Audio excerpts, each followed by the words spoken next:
Hello and welcome. Now, a day after the release of a video showing India's surgical strike in Pakistan-occupied Kashmir, India has hit out at Pakistan. India's Foreign Ministry spokesperson said in response to a question by WION that the video is proof that Pakistan must act against terrorists operating on its soil. So we have seen those videos of surgical strikes coming and just a short while ago the Ambassador Haley said that Pakistan should mend its ways and not indulge in activities that support safe haven. What do you have to say, your reaction to it? Siddhant, our position on terrorism emanating out of Pakistan is very clear, and I think I have shared that from this forum several times, that Pakistan has to take steps to control terrorism which is coming out from its territory. It has to rein in the terrorists which are operating freely in the country. As far as the video is concerned, you would recall that on September 29th, 2016, from this very place, there was a joint press briefing by MEA and MOD. We have made our position on the surgical strike very clear during that press conference. Now, Pakistan, for which an admission of the strikes would be deeply embarrassing, meanwhile, continues to remain in denial. The Pakistani Foreign Ministry has rejected the video proof, saying India's claims were based on imagination. Now, what Pakistan is ignoring is this daring Indian Army operation. The Indian Army reported this operation 11 days after an Indian Army camp was attacked in Jammu and Kashmir. The date was September 29, 2016. It was a swift and a targeted attack aimed at neutralizing terror launchpads across the line of control. Now, sections of opposition parties in India had questioned the operation, saying such exercises had been covertly carried out in the past as well. Some others had demanded proof and photographic or video evidence. Opposition parties continue to raise questions about the government's intent. The Indian government spokesperson, however, gave a nuanced response to such comments. Sir, because press conference जब की गई थी सितंबर 2016 में, तो DGMO के साथ joint secretary XP पद के साथ में बैठे थे, और अभी आप देख रहे हैं प्रिंसिपल ऑपोजिशन पार्टी ये कह रही है कि आज से पहले सर्जिकल स्ट्राइक्स को कभी इस तरह से पब्लिसाइज नहीं किया गया था। क्या आपको लगता है कि ऑफिशियल पोडियम से उसको प्रेस कॉन्फ्रेंस करके लोगों को जानकारी देना ये गलत रणनीति थी, जैसा आज प्रिंसिपल ऑपोजिशन पार्टी चार्ज कर रही है? देखिए, इस डिबेट में मैं नहीं जाना चाहूँगा। जो 29 सितंबर को हमने किया वो यही सी पेडेस्टल से किया गया था और पब्लिकली किया गया था। ये गलत है, सही है? ये जब अगर हमने किया है तो हमें कुछ अनाउंस करना था। हमारा ये इस मंच से यही काम है कि कोई भी सरकार की जो नीति होती है, जो एक्शन होता है, हम इस पेडेस्टल का उपयोग करते हैं उसको अनाउंस करने के लिए, जो हमने किया। But almost 2 years after the operation, here's proof. Video footage of the operation captured through a UAV and head-mounted cameras is now out in the public domain. The footage shows Pakistani army men along with terrorists, as well as the decimation of Pakistani bunkers. As many as 38 terrorists were killed in the Indian retaliatory operation. Take a look once again at the video footage that we have.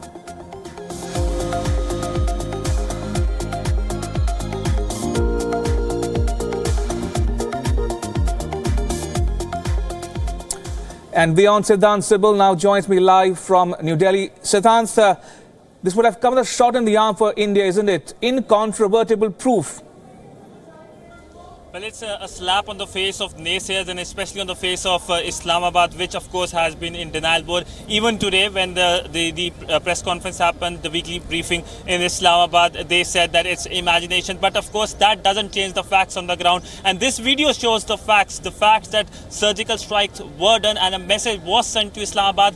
Either it mends way or either it faces a bleak future, which it has been facing and will continue to do so. Tomorrow, by this time, the FATF will announce its decision. The week-long meeting is about to get over, and it will get over tomorrow. And Pakistan will be placed on the grey list. That effectively will cut off Pakistan's financial system, the banking system, from the global financial system at a time when its economy is in a bad position. We already know the last week what happened The Moody's rating agency has downgraded Pakistan's economy from stable to negative, and the finance minister is herself in Paris to make sure the case for the country is made, but that is not working. We have seen Pakistani media reports saying that Pakistan has already been placed on the FATF list. We had a question also at the weekly briefing of MEA here in New Delhi. The spokesperson also said that they'll comment only after that. Our sources in the State Department are also waiting for the final decision. But the surgical strike video, of course, we asked a question on that, and the spokesperson recalled that famous press briefing by the then spokesperson of MEA, Vikas Swarupa, and DGMO, and the facts were present then. But today the video is out, a slap on the face of Islamabad. Indeed. On that note, Siddhant Sibal in New Delhi, thank you so much for your inputs. Appreciate it. Right, staying on the story, we have Lieutenant General Dipinder Singh Hooda. He is the former General Officer Commanding-in-Chief of the Indian Army's Northern Command. The officer was the Northern Army Commander during the surgical strike in September 2016. Now, for the layperson, General, can you explain the visuals we have seen in that particular footage? Also, what you're seeing in the video, the ones that are shot by day, and you're seeing some people standing, around the sort of thin shed. That was the footage which was, taken the morning prior to the night that the attack, the surgical strike was launched. Okay. And some of what you are seeing through, night vision device, and you can make out, the thermal cameras. Those are the footage which has been taken at night. So we did have some people already sort of inserted inside by day to sort of check out the target before the rest of the people came in. Now, as someone controlling the operation, General, in some ways, what was going through your mind as you watched the operation unfold?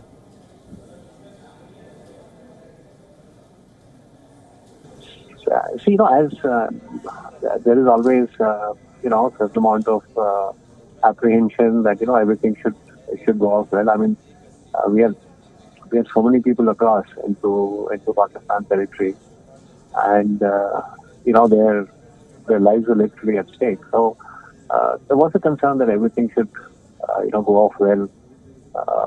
We shouldn't have any casualties. But as time passed, and we had multiple targets to be hit. So as the first and the second, third target was hit, we sort of grew in confidence that things were moving according to plan. So we kept our fingers crossed. Everybody should come back safe, and that's what happened. Now, General, these are rare operations, right? How does the Army prepare to minimize casualties? Yeah, so they are rare because it's not that you are launching transporter operations every day.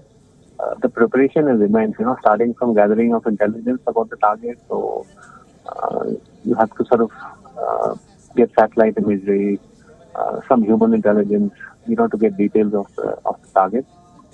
And once that is done, then this training which is done, so you simulate sort of the target area. And then you carry out various plans to see which one sort of works the best. So training is a huge sort of exercise for those specific targets. And then the selection, depending on what is the target you've got to hit, what sort of people you have to select and take them.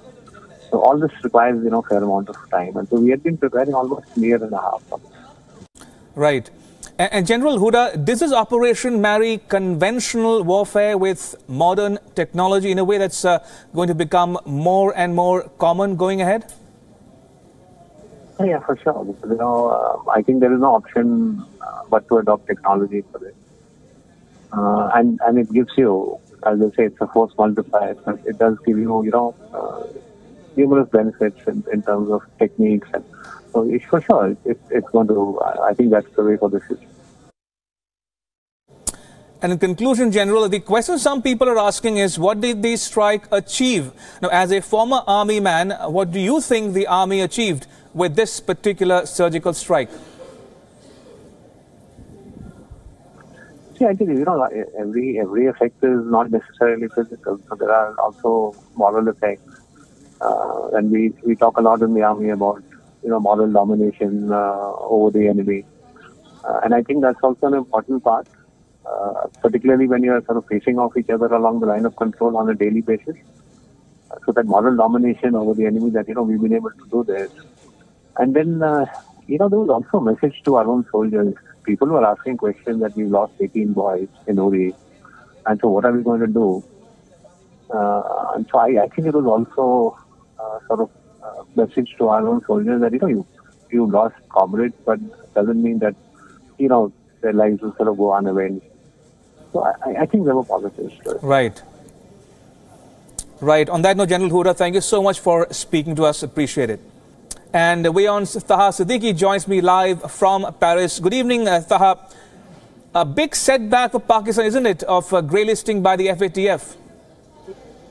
Well, definitely, Ramesh. From what we understand, basically, Pakistan was warned repeatedly that it would be put on this grey list if it does not take any measures.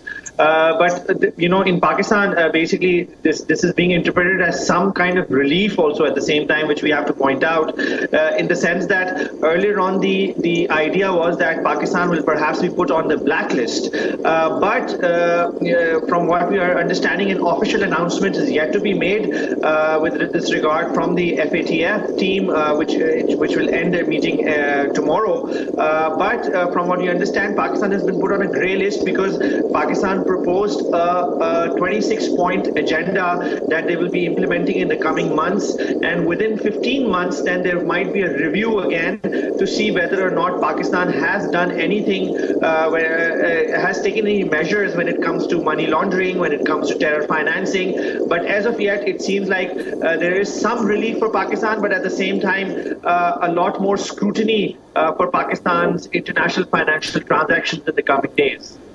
All right. On that note, Taha Siddiqui in Paris, thank you so much for joining me on WION Dispatch. Appreciate it.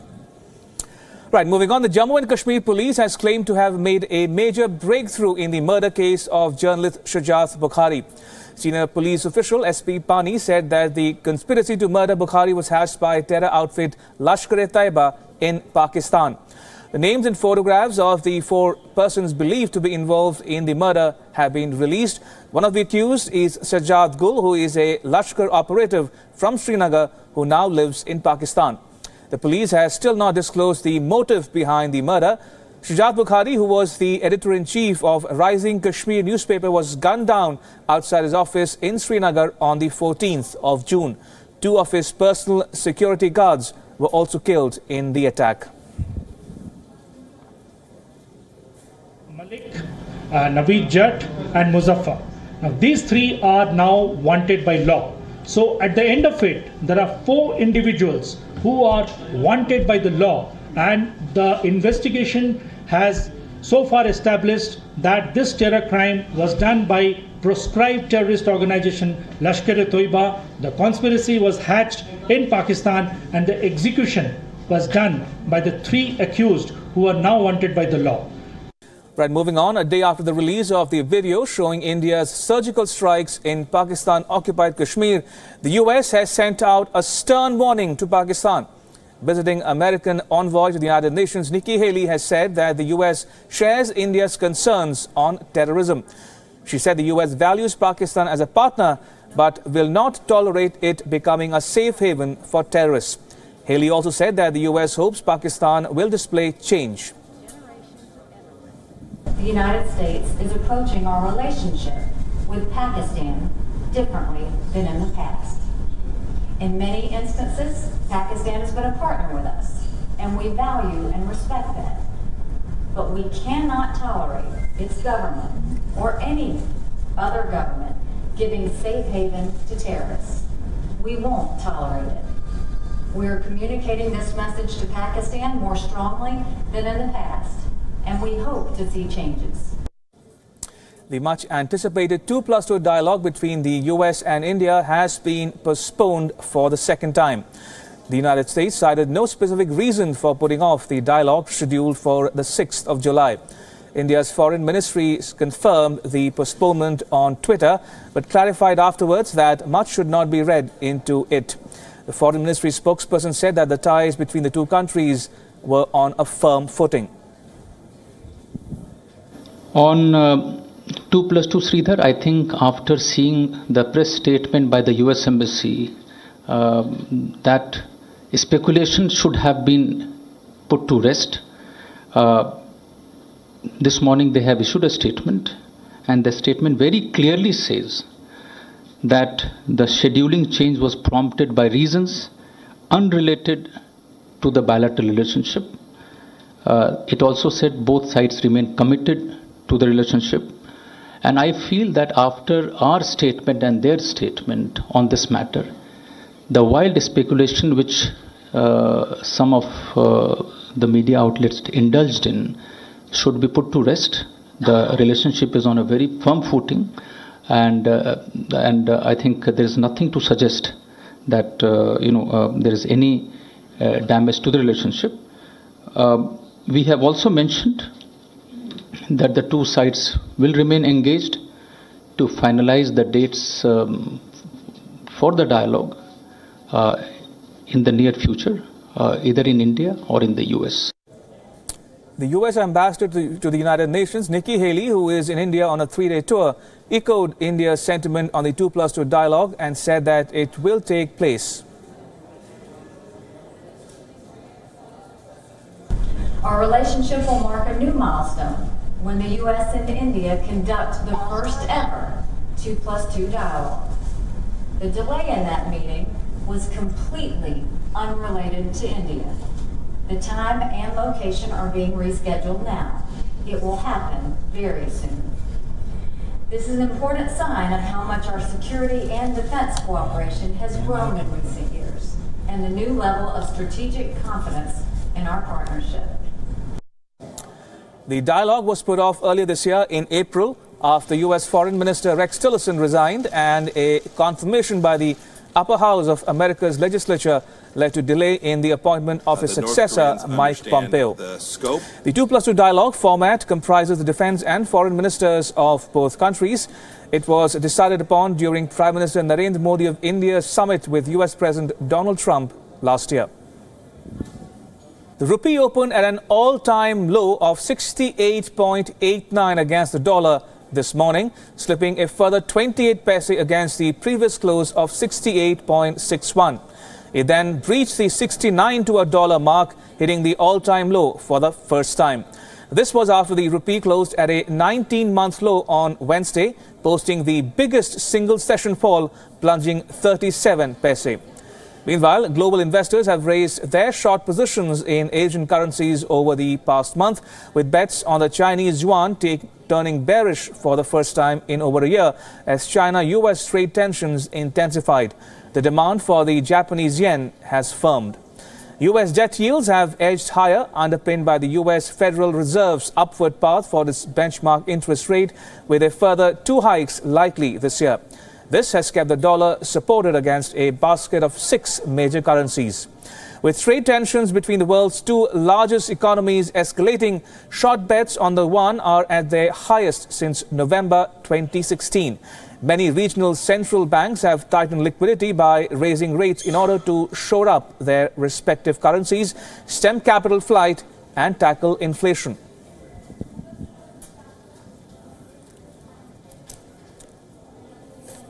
And Daniel Lacall, Chief Economist, joins me from London. Good evening, Daniel. What might be the long and the short-term impact of all of this on the Indian economy in particular?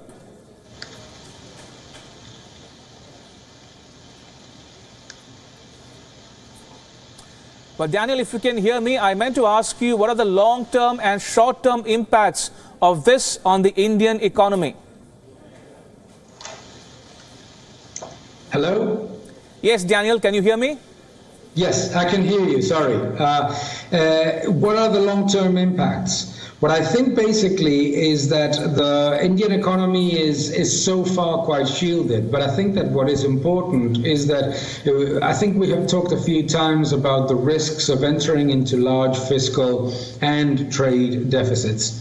And obviously the currency can suffer quite dramatically when that happens and the dollar turns. So I don't think that we need to see necessarily the sign of a very big risk long term and in the midterm, but what we definitely need to pay a lot more attention is to this risk that countries tend to get into, which is the one of increasing imbalances because rates are low in the United States and because the dollar remains relatively weak, because it can turn abruptly.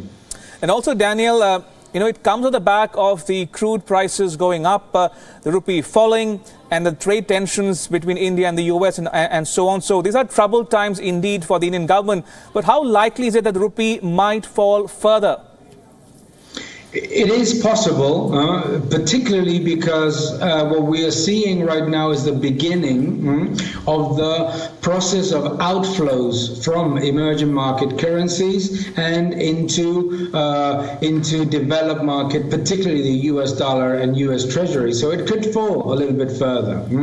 But if you look at the Indian rupee, for example, relative to other currencies, the ruble, the Brazil real, it is not doing that badly relative to the dollar. So that shows the strength of the Indian economy. It's one of the very few economies that continue to see upgrades in estimates from consensus, while most of the emerging, also developed economies are seeing downgrades in growth. And therefore, I think that, yes, it can fall further, but not in a way that compromises the strength of the economy, at least in the short to medium term, and definitely not comparable in any shape or form to what is happening with, for example, Brazil, Russia, Argentina, or Turkey. Right, on that note, Daniel, thank you so much for joining me from London. Appreciate it. Right, moving on, after the historic meeting between US President Donald Trump and North Korean leader Kim Jong-un in Singapore this month, there is yet another meeting of two prominent leaders on the cards.